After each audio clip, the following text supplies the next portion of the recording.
আজকে আমি আপনাদেরকে দেখাবো কিভাবে নোনা ইলিশ শুটকি ভুনা করতে হয়। তো আমি এখানে এক পিস নোনা ইলিশ শুটকি নিয়েছি, এটা আমি পানিতে ভিজিয়ে রেখেছি পরিষ্কার করার জন্য। এখানে নিয়েছি একটি টমেটো, এখানে নিয়েছি 2টি মতো পেঁয়াজ, একটি আস্ত রসুন এবং লাল মরিচ কুচি। আমি কড়াইতে অ্যাড করে দিব অল্প একটু সরিষার তেল আর 60 ml এর মতো, মানে 60 ml এর মতো সয়াবিন তেল। এখন আমি লাল মরিচগুলো হালকা একটু ভেজে নেব, তারপর দিয়ে দিব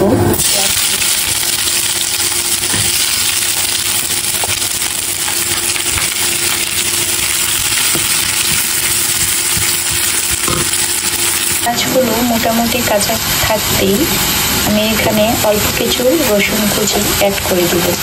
আমি এখানে সবগুলো রসুন কুচি অ্যাড করব না।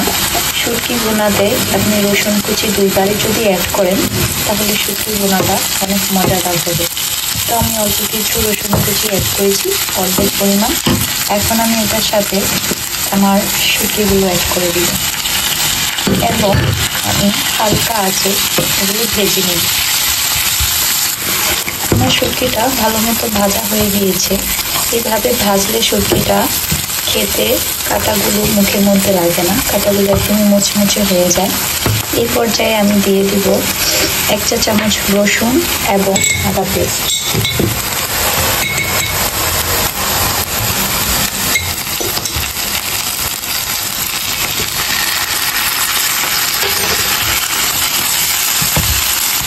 আমি এখন এটা 1 মিনিটের মতো ভেজে নেব। রসুন এবং আদা বাটাটা অলমোস্ট ভাজা হয়ে গিয়েছে, খুব ভালো একটা স্মেল আসছে। এই পর্যায়ে আমি দিয়ে দেব 1 চা চামচ পরিমাণ লাল মরিচের গুঁড়া, 1/2 চা চামচ পরিমাণ হলুদ গুঁড়া এবং প্রায় 1 চা চামচ পরিমাণ ধনিয়া গুঁড়া। আমি এটার সাথে জিরা গুঁড়া অ্যাড করব না, শুধু এই 3টা উপকরণ অ্যাড করব এবং এই পর্যায়ে আমি পানি দিয়ে দেব। আমি মশলাগুলো প্রায় 1 মিনিটের মতো ভালো করে নেড়ে কষিয়ে নিয়েছি। এখন আমি এই পর্যায়ে দিয়ে দিব টমেটোগুলো। আপনারা হয়তো খেয়াল করেছেন আমি কোনো পরিমাণ লবণ অ্যাড করিনি, কারণ যেহেতু এটা নোনা ইলিশ সেহেতু এটা এমনিতেই লবণাক্ত থাকবে, তার উপরে আপনি আলাদা করে লবণ অ্যাড করার কোনো প্রয়োজন নেই। তবে আপনি রান্নার শেষ পর্যায়ে টেস্ট করে দেখতে পারেন, যদি আপনার মনে হয় লবণ দরকার তাহলে দিতে পারেন।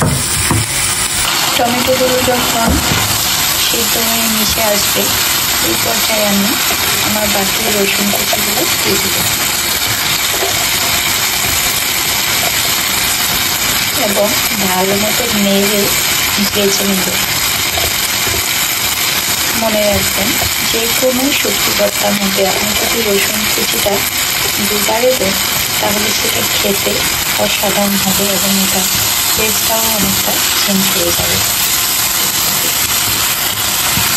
এখন আমি এটা নেড়ে মিশিয়ে দিয়েছি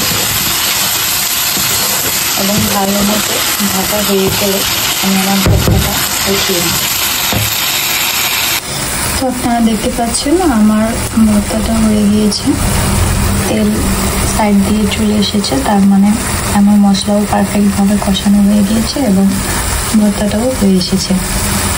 আশা করি আপনাদের কাছে আমার রেসিপি ভালো লেগেছে, আপনারা অবশ্যই ট্রাই করবেন। আর হ্যাঁ, যতক্ষণ পর্যন্ত মশলা কষানো না হয় চুলা কিন্তু অফ করবেন না, রান্নাও বন্ধ করবেন না। দরকার হলে অল্প অল্প পানি দিয়ে মশলাটা কষিয়ে নেবেন, না হয় কিন্তু খাওয়ার সময় মশলার একটা গন্ধ থেকে যাবে। তো এই ছিল আমার আজকের রেসিপি। ভালো লেগে থাকলে লাইক করবেন এবং সাবস্ক্রাইব করবেন। Thank you.